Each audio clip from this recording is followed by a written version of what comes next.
133 Musafirun ayat 135 halaman 21. Terus ya? A'udzu billahi minasy syaithanir rajim. A'udzu billahi minasy syaithanir rajim. Bismillahirrahmanirrahim. Bismillahirrahmanirrahim. Wa qalu kunu hudan aw nasara tahtadu. Wa qalu kunu hudan aw nasara tahtadu. Qul bal millata Ibrahim hanifa.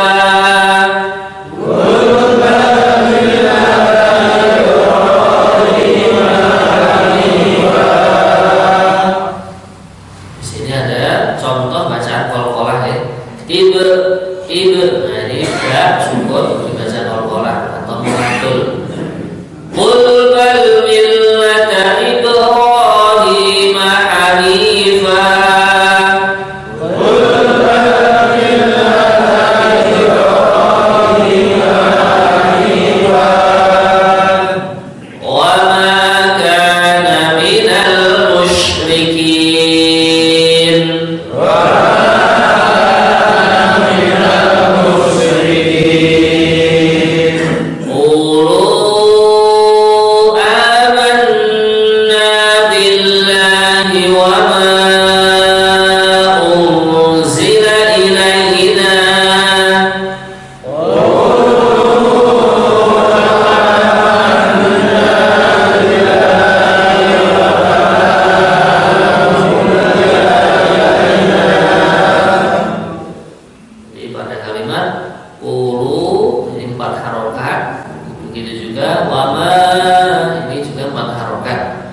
Matnya namanya mat jaiz munfasil. Baca mat harokat dalam qiraatnya Imam Hafs. Qulu amanna billahi wa ma unzila ilaina.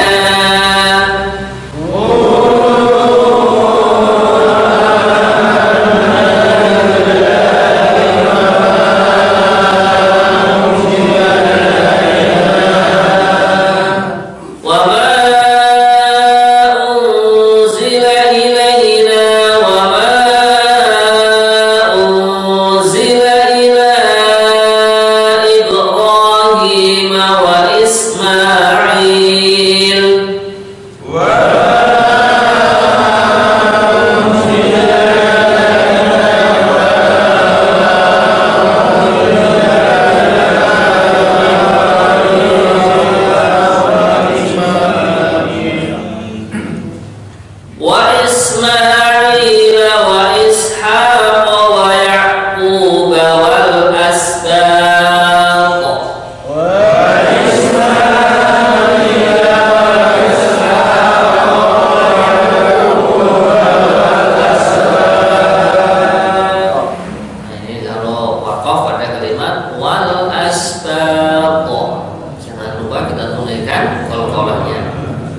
Wa Ismail wa Ishaq wa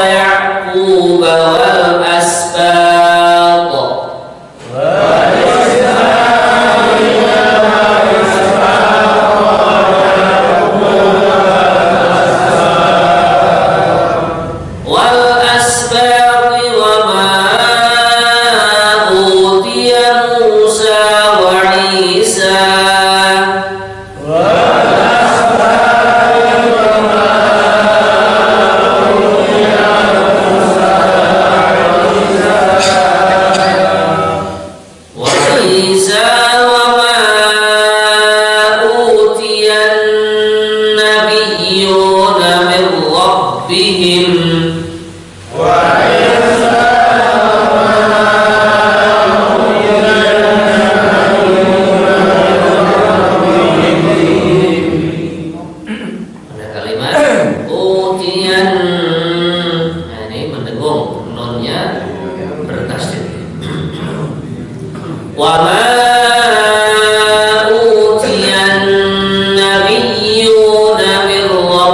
ربهم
ujung lidah kita dipancatkan atau ditempelkan pada ujung gigi yang atas ya, bibir.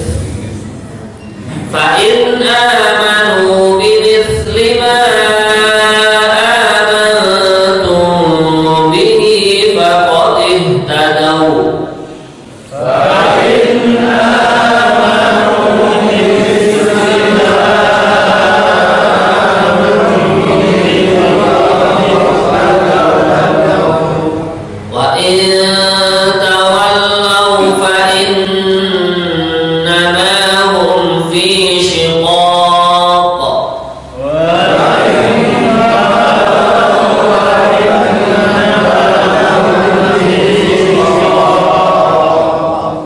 Ini shinnya titik 3 dibaca tebal. Begitu juga pada kalimat shiqaq ada qaf yang mati karena sukun, maka kita pantulkan atau dibaca qalqalah. Wa in tawallaw fa innama hum fi shiqaq.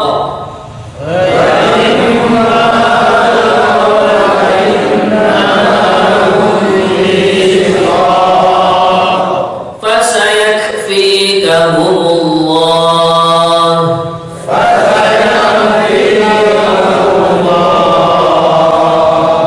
Wa huwas sami'ul alim.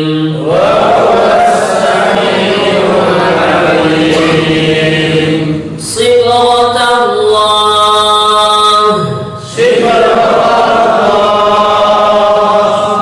Wa man ahsanu minallahi sibrah.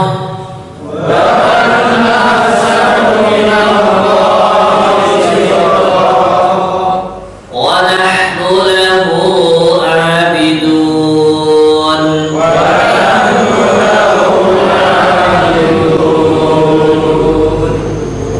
Qul atuhajjunana fillahi wa huwa rabbuna wa rabbukum.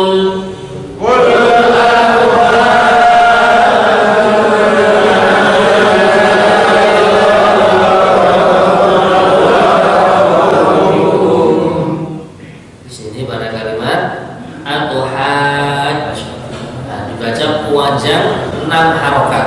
Inilah mat yang paling panjang dalam hafaz itu. Seperti ini contohnya, seperti kalimat waladhdallin itu juga dibaca sampai 6 harokat ya. Qul atuhajjunana fillahi wa huwa rabbuna wa rabbukum. Qul atuhajjunana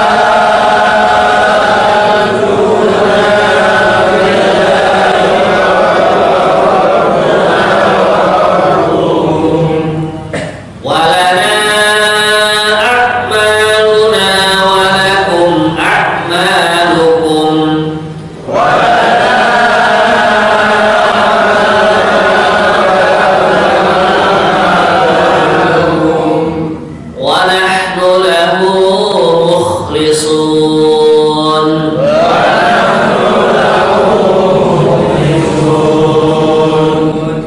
أم تقولون إن إبراهيم وإسماعيل وإسحاق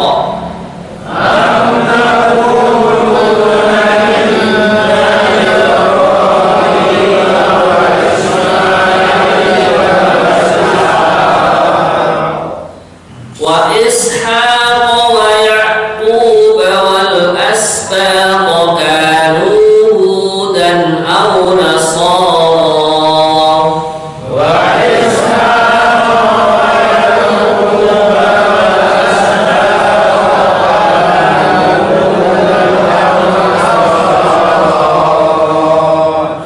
قل أأنتم أعلم أم الله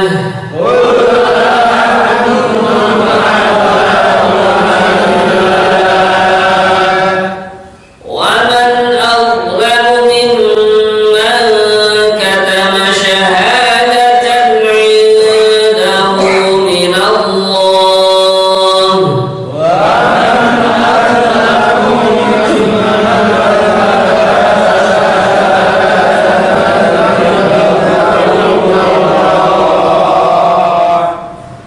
ada pengucapan wa, kita ingat-ingat wawu fathah wa ya, bukan wawu fathah wa ya.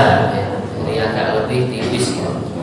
Wa man adzlamu mimman katama syahadatan 'indahu min Allah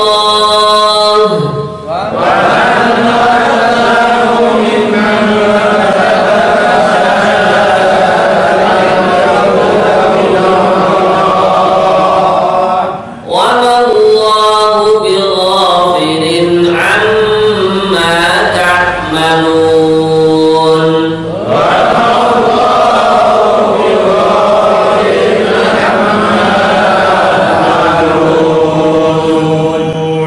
تلك أمة قد خلت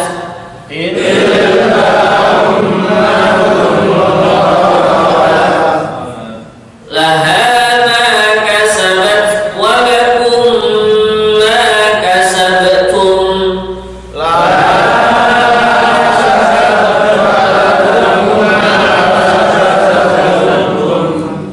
ولا تسألون عما كانوا يعملون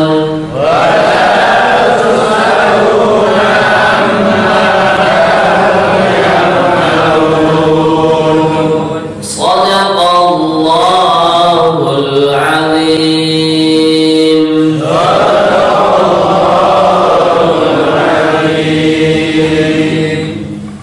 Alhamdulillah, semoga bacaan ayat suci Al-Quran kita diterima di sisi Allah. Amin. A'udzu billahi minasy syaithanir rajim. Bismillahirrahmanirrahim.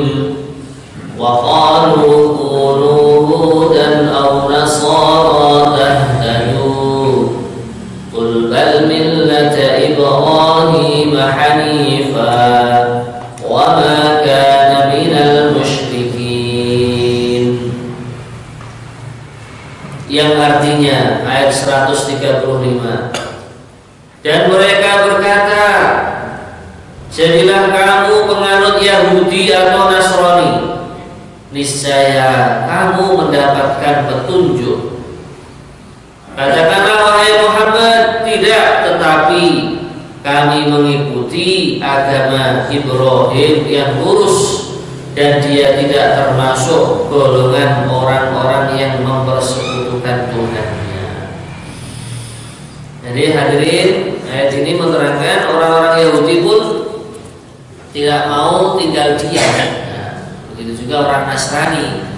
Ketika Nabi Muhammad mengajak orang-orang Mekah untuk mentauhidkan Allah Subhanahu wa Ta'ala, mengajak kepada agama yang terbaru yang diturunkan oleh Allah kepada Nabi Muhammad, nah, orang-orang Yahudi Nasrani pun ngubrai. Nah, istilahnya mereka juga ajak-ajak.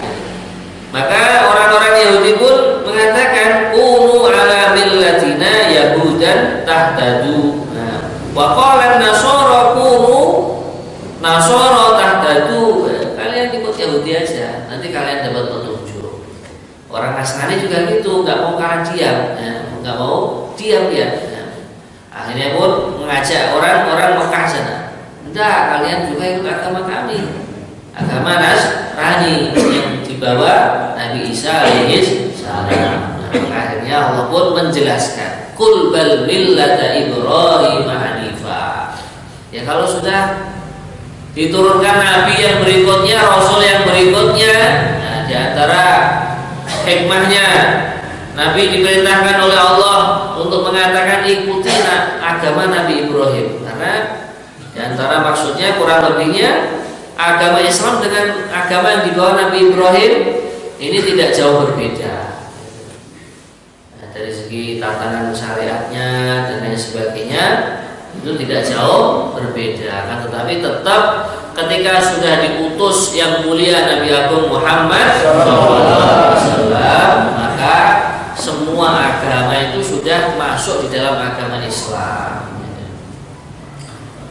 Kemudian Allah Subhanahu wa taala mengatakan, berfirman dalam ayat yang berikutnya, qulu amanna billah wa ma unzila ilaina wa ma unzila ila Ibrahim, yang artinya ayat 136, katakanlah kami beriman kepada Allah dan kepada apa yang diturunkan kepada kami, yaitu Al-Quranul Karim, dan kepada apa yang diturunkan kepada Ibrahim, yaitu suhuf-suhuf Ismail, Ishak, Yakub dan anak-anak cucunya, dan kepada apa yang diberikan kepada Nabi Musa, Isa, serta kepada apa yang diberikan kepada nabi-nabi dari Tuhan mereka.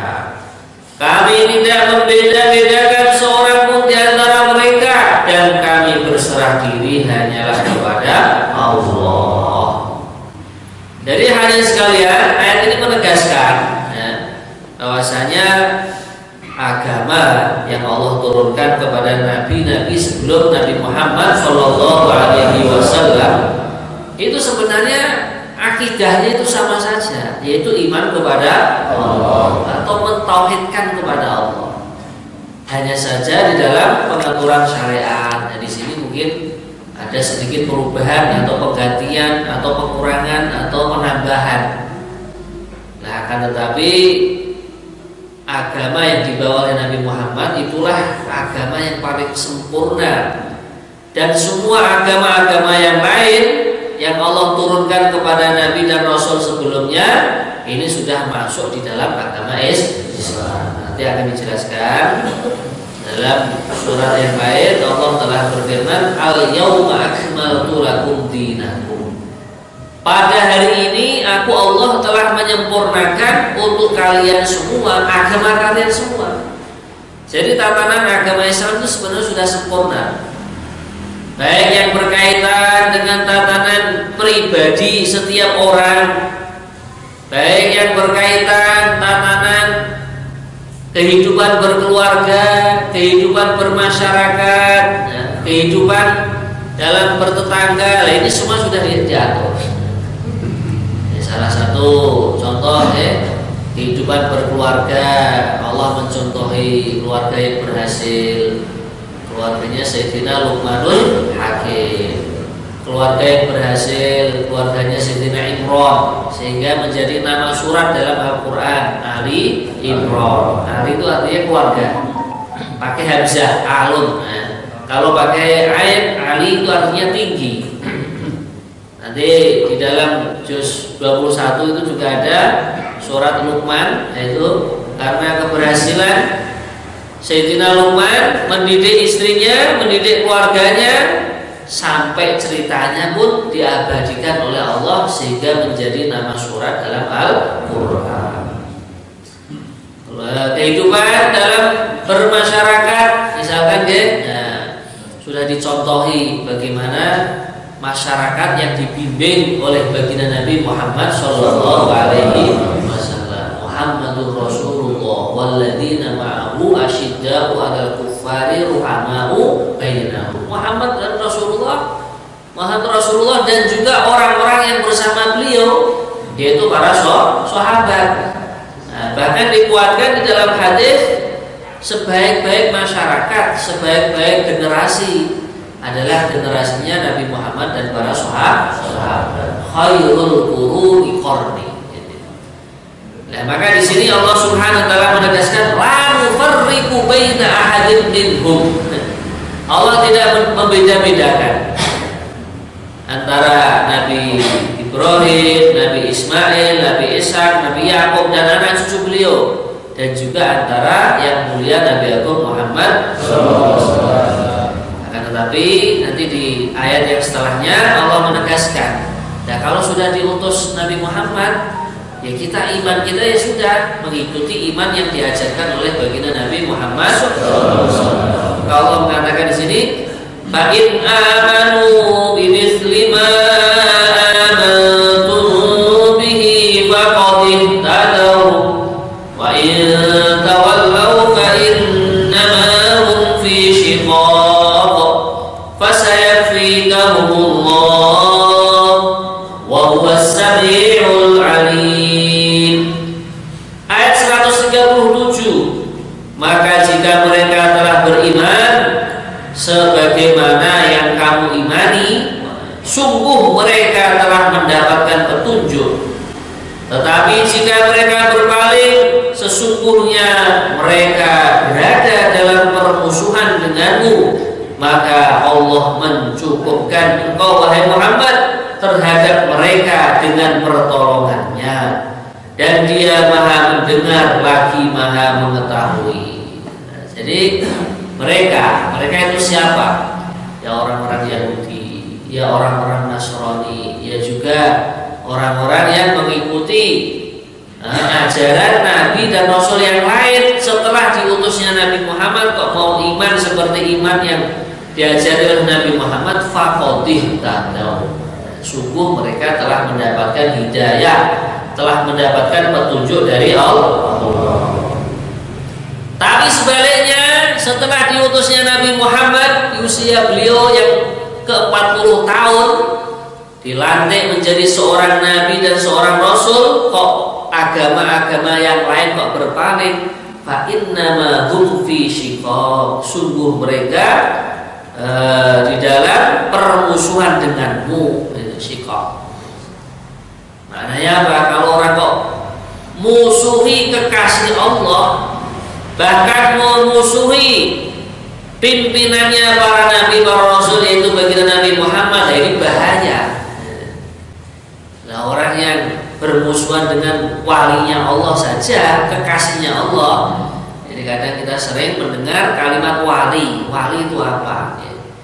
Al-Imam An-Nawawi memberikan definisi atau pengertian. Wali adalah al-mu'min al-mulazimu fi ta'atillah.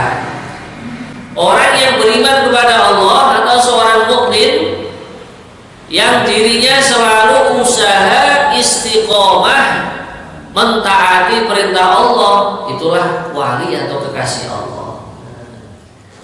Makanya kalau ada hamba Allah yang dia ini imannya lurus, keyakinannya mantap kepada Allah, kemudian amaliyahnya, kesehariannya kok selalu mentaati Allah, nah ini termasuk menjadi salah satu wali atau kekasihnya Allah. Jadi dikatakan orang yang memusuhi walinya Allah, nah itu seakan-akan tuh nantang perang dengan Gusti Allah. Nah, apalagi kalau sekarang bermusuhan dengan baginda Nabi Muhammad SAW. Nah, maka dulu guru kita Ibnu Syarat sering mengatakan, senjatanya orang iman yang paling ampuh itu apa? Ya mengikuti Nabi.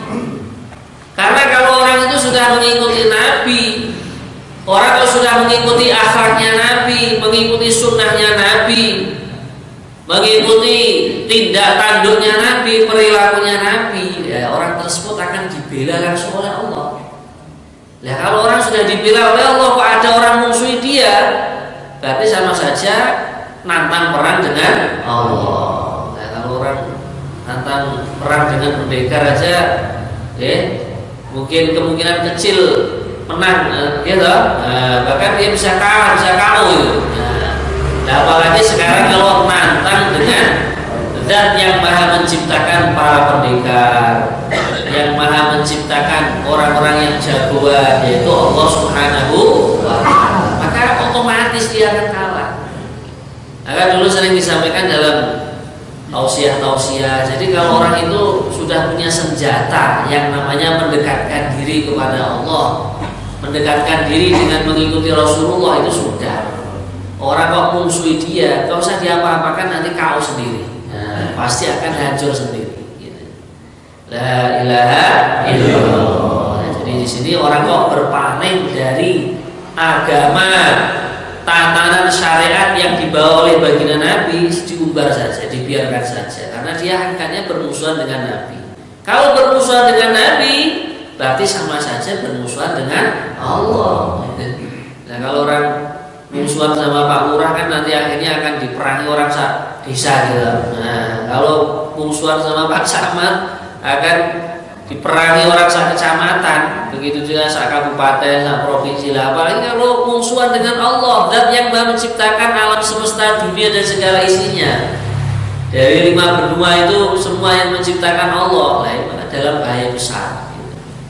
Maka disinilah kita selalu usaha lagi dan lagi untuk cocok dan sesuai dengan syariat yang dibawa oleh baginda Nabi Muhammad SAW. Sibghatallah wa man ahsanu minallahi sibghah wa nahnu lahu a'ibun. 9. Qul atuhajjunana billahi wa huwa rabbuna wa rabbukum wa lana a'maluna wa lakum a'malukum wa nahnu lahu mukhlisun. Katakanlah wahai Muhammad, apakah kamu hendak berdebat dengan kami tentang Allah? Nah, ini orang kok diajak iman kepada Nabi Muhammad setelah diutusnya beliau kok masih ngengkel. Nah, ini ditantang ya kalau Kanjeng Nabi ini. Ya sudah, kalau mau berdebat ayo, kayak gitu. Padahal dia adalah Tuhan kami dan Tuhan kamu. Allah itu ya Tuhan saya, ya Tuhan kamu, wahai orang-orang Yahudi dan Nasrani dan orang-orang yang beragama lain gitu. Kemudian bagi kami amalan kami dan bagi kalian amalan kalian, dan hanya kepada Allah lah atau kepadanya lah kami dengan tulus mengabdikan diri. Jadi kalau memang mau berdebat, ya sekarang Allah sudah menerangkan dengan diutusnya Nabi Muhammad, ya sudah, berarti agama-agama yang lain itu sudah masuk di dalam agama Islam. Lah kok kalian sudah diajak dengan hikmah, dengan lemah lembut, dengan kasih sayang untuk iman kepada Allah, iman kepada Nabi Muhammad, kok tidak mau? Ya sudah, lana a'maluna walakum a'malukum lakum dinukum waliyadin. Ya sudah, kalau begitu yang penting sudah disampaikan, yang benar tuh seperti ini loh. Nah, lah kok masih ngotot tidak mau percaya, tidak mau iman? Ya sudah, nanti amalanku ya akan aku rasakan, fadilahnya akan aku rasakan, manfaatnya akan aku rasakan, pahala dan ganjarannya amalan kalian ya nanti kalian akan merasakan sendiri. Kemudian Allah menjelaskan lagi, wa nahnu lahu mukhlisun. Nabi Muhammad dan para sahabat hanya kepada Allah selalu memurnikan dalam penghambaan atau pengabdian diri kepada Allah. Jadi bukan hanya sekedar menghamba saja, tapi menghamba yang betul-betul ikhlas, menghamba yang betul-betul tidak mengharapkan sanjungan, tidak mengharapkan pujian dari makhluk manapun, tapi hanya mengharapkan ridho dan pahala dari Allah. Nah, inilah ikhlas itu, masya Allah, fadilahnya luar biasa. Akhlis lillah yakfikal qalil. Kamu kalau berbuat amal, berbuat kebaikan, ikhlas karena Allah, maka nanti hal-hal yang sedikit itu akan menjadi cukup. Nah, orang itu kalau sudah ikhlasnya, masjidnya walaupun kecil, akhirnya Allah pun anugerahi bisa menjadi lebih besar. Majelisnya aslinya kecil, lama kelamaan menjadi besar. Nah, begitu hadirin sekalian, Allah yang akan mencukupi. Kalau sudah dicukupi oleh Allah, ya sudah. Semua kebutuhan, semua keperluan, semua hajat akan dikabulkan dan ditunaikan oleh Allah. Nah, itulah perlu belajar ikhlas. Dan di antara tandanya orang itu ikhlas, apa-apa itu istiqomah. Ngamalkan agama itu istiqomah. Bahkan dia merasa ini agama adalah kebutuhanku, ini agama adalah keperluanku. Orang lain itu membantu. Kalau dibantu alhamdulillah. Kalau tidak dibantu ya saya berangkat sendiri, ya saya amalkan sendiri. Insya Allah Bapak Ibu ya. Ikhlas itu kalau ada orang mengibaratkan, ulama yang mengibaratkan seperti orang buang air. Nah, buang air besar itu walaupun tadi malam makan sate, nah, makan gulai, ya dia tidak melihat lagi, ya sudah. Nah, pokoknya nggak dilihat lagi amalnya itu, sudah. Semuanya aku serahkan kepada Allah. Ayat yang berikutnya, am taquluna inna Ibrahim wa Ismail wa Ishaq wa Yaqub wal asbaq kanu hudan aw nasara ila akhir ayat. Yang artinya ayat 140, ataukah kalian orang-orang Yahudi dan Nasrani berkata bahwa Ibrahim, Ismail, Ishak, Yaqub dan anak-anak cucunya adalah penganut Yahudi atau Nasrani? Katakanlah, kamukah yang telah tahu, yang lebih tahu atau Allah? Dan siapakah yang lebih zalim daripada orang yang menyembunyikan kesaksian dari Allah yang ada padanya? Allah tidak lengah terhadap apa yang kalian kerjakan. Jadi kalau orang sudah diajak kepada agama Islam, agama yang diturunkan oleh Allah kepada Nabi Muhammad untuk umat akhir zaman inilah, kok masih nggak percaya? Ya sekarang dikembalikan lagi, kira-kira itu kamu lebih tahu atau Allah yang lebih tahu? Nah, untuk kemaslahatan umat akhir zaman ini, kira-kira kalian wahai orang Yahudi Nasrani atau Allah yang lebih tahu? Toh nyatanya untuk akhir zaman ini Allah turunkan Nabi Muhammad. Bahkan beliau menjadi khatimul anbiya wal mursalin, penutup para nabi dan para rasul. Dan tentunya jawabannya ya Allah lebih tahu. Nah, maka kalau orang itu menyembunyikan kesaksian tentang kebenaran untuk iman kepada Allah, iman kepada Rasulullah, siapa lagi yang lebih zalim daripada mereka? Padahal sering kita sampaikan di dalam kitab Taurat, dalam kitab Injil sudah diterangkan kalau nanti akhir zaman akan diutus seorang nabi, seorang rasul yang bernama Muhammad. Bahkan itu pun dikokohkan dalam surat As-Saff itu Allah menceritakan, Nabi Isa pun berkata, inni mubasyirun bi rasuli ya'ti min ba'di ismuhu Ahmad. Sebagian qiraah membaca min ba'di ismuhu Ahmad. Nabi Isa berkata, aku memberikan kabar gembira kepada kalian wahai umatku, wahai orang-orang Nasrani, sesungguhnya akan datang setelahku seorang nabi yang bernama Ahmad. Dan Ahmad ini nama lainnya baginda Nabi Muhammad SAW. Nah, kalau orang-orang itu masih ngekek lagi, sudah biarkan saja. Bahkan Allah pun sudah mengingatkan, wa mallahu bighafirin amma ta'malun. Allah tidak akan pernah lalai, tidak akan pernah lengah dengan apa yang kalian perbuat. Tilka ummatun qad khalat laha ma kasabat wa lakum ma kasabtum wa la tus'aluna amma kanu ya'malun. Itulah umat yang telah lalu, baginya apa yang telah mereka usahakan, dan bagimu apa yang telah kalian usahakan. dan kamu tidak akan dimintai pertanggungjawaban tentang apa yang dahulu mereka kerjakan. Jadi kalau orang sudah menyampaikan yang benar dulu seperti ini, mengimani baginda Nabi Muhammad, mengimani Al-Quran, mengimani agama Islam, ya sudah, kewajibannya berarti sudah gugur. Mereka kalau mengimani alhamdulillah, kalau tidak ya sudah, kita nanti tidak akan ditanya lagi oleh Allah, karena kita sudah saling mengingatkan. Wa dzakir fa inna dzikra tanfa'ul mu'minin, dan berikanlah peringatan karena sesungguhnya peringatan itu akan bermanfaat bagi orang-orang yang beriman. Semoga termasuk kita semua. Amin.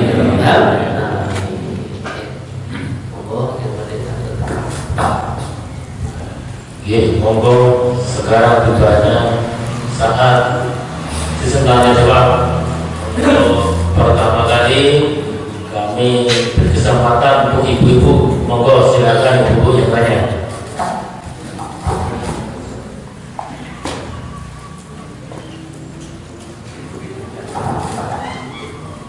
Silakan.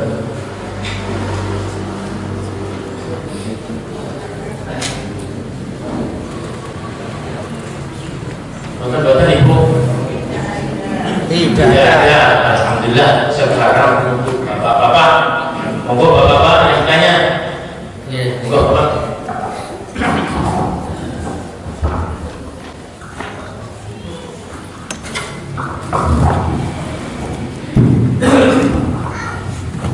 Assalamualaikum warahmatullahi wabarakatuh. Terima kasih langsung saja. Jadi kitab suci Quran yang merupakan kumpulan wahyu Allah selama 23 tahun yang turun pada Nabi ini, kalau tidak salah terdiri dari 114 surat, 636 ayat. Nah, saya tanyakan, wahyu Allah yang dituliskan Quran ini ditulis ke kiri, tapi untuk hurufnya kok ke kanan. Jadi saya berarti kemudian surat yang diturunkan selama 23 tahun ini kan 114 surat. Ini penulisannya menurut saya, atau mungkin saya tanya kok tidak urut dari ayat surat pertama, kedua, ketiga, tapi kan urutannya kan ya urut. Ini pola penulisannya kalau nggak dari zaman dimulai zaman Khalifah Utsman. Nah, pola pemikirannya ini apa, surat ini yang turun pertama tidak kayak surat pertama, tapi malah mungkin surat yang berada. Waktu itu mungkin apa merupakan majelis kemudian dirunding atau ada keputusan. Terima kasih. Ya, matur nuwun pertanyaan pun. Di dalam Al-Quran ada 114 surat, kemudian ayatnya kurang lebih 6.666 ya. Nah, kok dalam penulisan Al-Quran ini kok tidak diurutkan, misalkan ayat yang pertama turun kan Iqra bismi rabbikal ladzi khalaq, tapi dalam penulisannya kok malah dimulai dari Al-Fatihah, kemudian Al-Baqarah. Nah, di sini di antara hikmahnya Allah Subhanahu wa taala menurunkan ayat satu persatu, atau mungkin satu kali turun itu 5 ayat, seperti Iqra bismi rabbikal ladzi khalaq itu 5 ayat. Nah, ini tentunya Allah Subhanahu wa taala menyesuaikan keadaan yang ada waktu itu. Nah, keadaan yang ada waktu itu pelantikan kenabian dan kerasulan baginda Nabi Muhammad, maka diturunkanlah ayat yang namanya Al-Alaq, Iqra bismi rabbikal ladzi khalaq. Dan artinya Iqra, kan salah wahai Muhammad. Nah, supaya umat ini membaca Al-Quran, membaca hadisnya Nabi, isyarat seperti itu. Kemudian ketika para sahabat waktu itu, mohon maaf ya, para sahabat itu masih punya kebiasaan yang lama, yaitu suka minum khamr.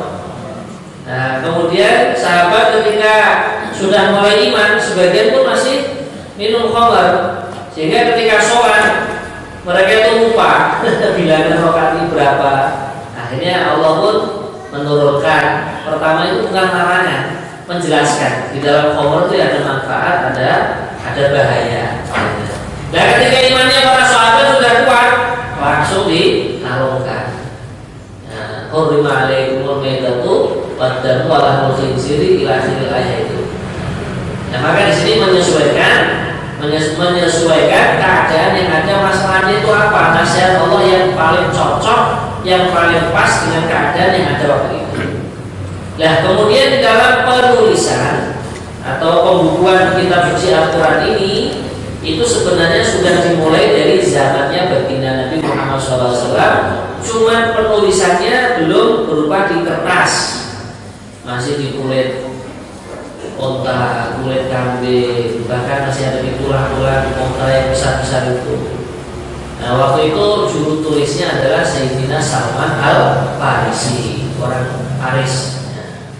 Nah, kemudian di zaman Khalifah Sayyidina Abu Bakar As-Siddiq, beliau sudah punya pemikiran untuk dikumpulkan. Ini bahaya ini, kalau tidak dikumpulkan, ini nanti wahyunya Allah dalam kitab suci Al-Quran akan hilang, akan musnah. Di zaman Sayyidina Abu Bakar belum selesai, dilanjutkan zamannya Sayyidina Umar. Kemudian finishnya atau terakhirnya menjadi sempurna di zaman Khalifah Sayyidina Utsman ibnu Affan. Nah, tentang penentuan penulisan Al-Fatihah diletakkan di surat yang pertama, kemudian Al-Baqarah yang kedua, Ali Imran yang ketiga. Ini juga langsung isyarah dari baginda Nabi Muhammad SAW.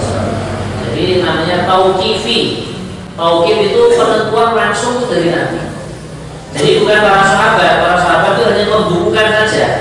Penentuannya misalkan Bismillah, ini surah Al-Fatihah ayat yang pertama, Alhamdulillahirabbil alamin ayat yang kedua. Ini juga langsung isyarat dan keputusan dari baginda Nabi Muhammad SAW.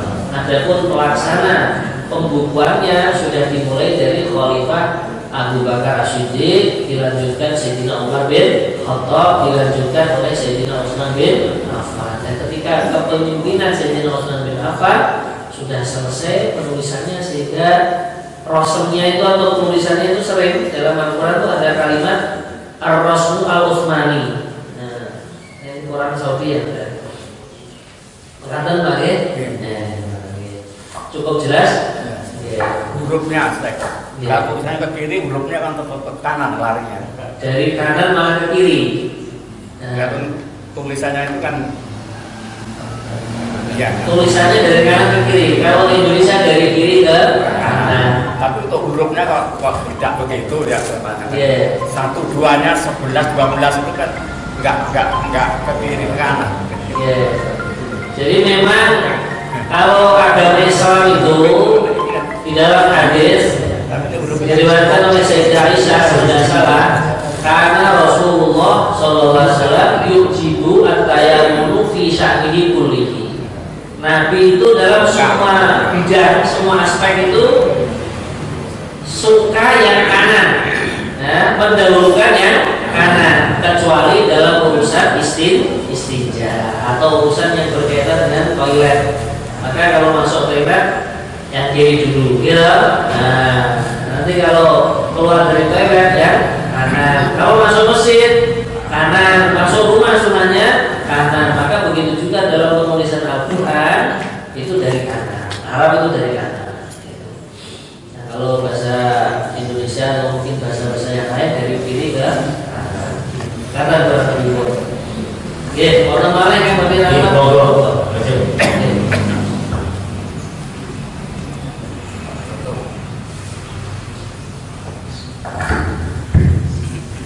Terima kasih waktu yang disediakan.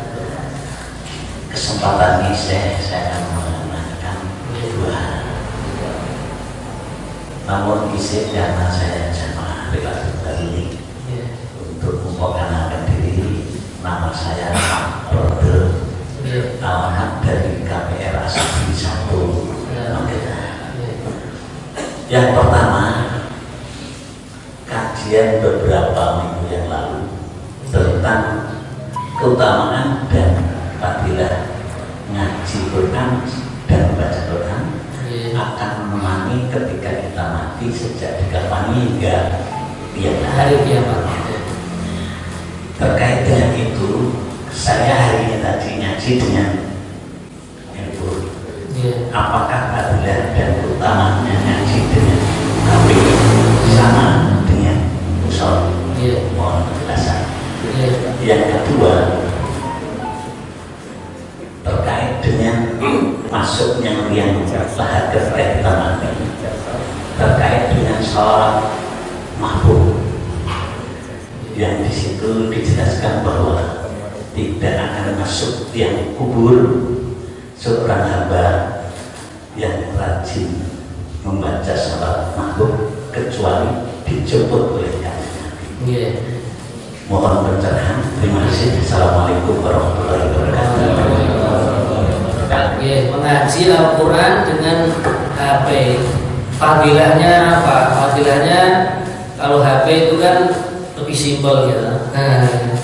Cuma sebagian ulama itu apa karena HP kan juga ada hal-hal yang positif, ada yang negatif juga ya. Maka kalau bisa diupayakan pakai mushaf yang murni betul-betul isinya yang positif saja, maka itu lebih baik. Tapi kalau seandainya pakai HP, ya monggo, aplikasi Al-Quran ada di situ. Cuma itu diantara adabnya kalau sedang membuka aplikasi Al-Quran, itu pun kita tetap dalam keadaan toharoh atau suci. La yamassuhu illal mutahharun. Tidak boleh menyentuh Al-Quran kecuali orang-orang yang suci, maksudnya dalam keadaan tidak hadas. Mengatakan lagi tentang sholawat mahfud mungkin bisa dibunyikan. Sholawatnya itu pripun? Kalau kepala kepikiran begini. Bismillahirrahmanirrahim. Allahumma sholli ala sayyidina Muhammad al-habibil mahfud al-alil qadri alhamdulillah wa ala alihi wa sahbihi wasallam.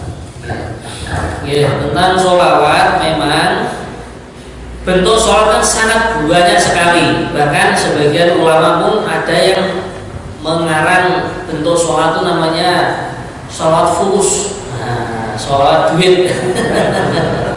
Setahu saya yang mengijazah itu adalah Abuya Sayyid Muhammad bin Alawi Al-Maliki, Sayyid Maliki yang terkenal di Mekah itu. Nah intinya kalau membaca sholawat, Nabi bersabda akrabun nasi bi yaumal qiyamati aktsaruhum alayya sholatan. Orang yang paling dekat kepadaku di hari kiamat kelak adalah orang yang paling banyak membaca sholawatnya. Jadi mungkin alim ulama yang mengatakan kalau baca sholawat mahfud nanti kok ketika meninggal dunia dijemput oleh Nabi, yang mungkin pengambilan dalilnya dari hadis ini. Untuk lebih detailnya mungkin panjenengan saged tanglet dumateng kiai dari alim ulama yang kan memberikan ijazah sholat mahfud punika. Nyuwun sewu Pak Yai, niki kok fadilahnya kalau meninggal dijemput Nabi itu apakah ada hadis yang jelas atau hanya istilah ilham dari Allah atau bagaimana? Kalau hadis secara umum itu tadi, orang yang memperbanyak membaca sholawat kepada Nabi nanti di yaumil kiamah akan paling dekat kepada Nabi. Ada juga hadis yang lain, aulan nasi bi yaumal kiamati ahsanul khuluqa. Orang yang paling berat mendekat kepadaku di hari kiamat adalah yang paling baik akhlaknya. Maka alim ulama itu menggabungkan dua hadis ini. Kalau orang kok banyak baca sholat Nabi, pasti lama-kelamaan akhlaknya akan baik. Kalau orang itu akhlaknya baik, pasti dia akan banyak membaca sholat kepada Nabi. Ya, kalau orang mempunyai akhlak, ya tentunya mengamalkan sunnah-sunnah Nabi, mengamalkan hadis-hadis yang Nabi. Ngaten, apa ya? Ya. Monggo satu Pak.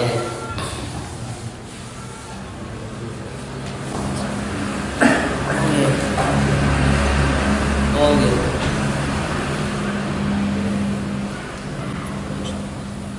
Oh betul. Siap. Ini kalau namanya ibu. Gitu. Ya, alhamdulillah. Namun cekap ini ya untuk sesi pertanyaan. Ini ada permintaan doa mobil khusus sesepuh kita Pak Haji Hadis yang saat ini sedang kurang sehat ya. Mungkin-mungkin biarpun hari ini sehat walafiat. Yang berikutnya permintaan doa dari keluarga Bapak 1 Agus Susanto untuk orang tuanya almarhum Bapak Teguh Asmorjo, almarhumah Ibu Kasmi, kemudian yang kedua istri Santi Widiastuti ya, untuk orang tuanya yang bernama almarhum Bapak Suwarsan, kemudian Ibu Wiwit Setia Rahayu, anak-anak 1 Zafif Margela Bima Satya, Abidar Areta Farzani. Nah ini beliau minta doa dan juga alhamdulillah telah menginfakkan beberapa mushaf Al-Quran yang berjumlah 30 untuk jamaah Masjid Al-Aziz. Semoga amal-amal beliau dan keluarga diterima oleh Allah. Amin. Dan juga semua teman-teman yang punya hajat-hajat di sini ataupun yang sedang tidak ada selalu dikabulkan dan dijabahkan oleh Allah. Amin. Niyah wa ala kulli niyatin sholihah. Al-Fatihah. Bismillahirrahmanirrahim.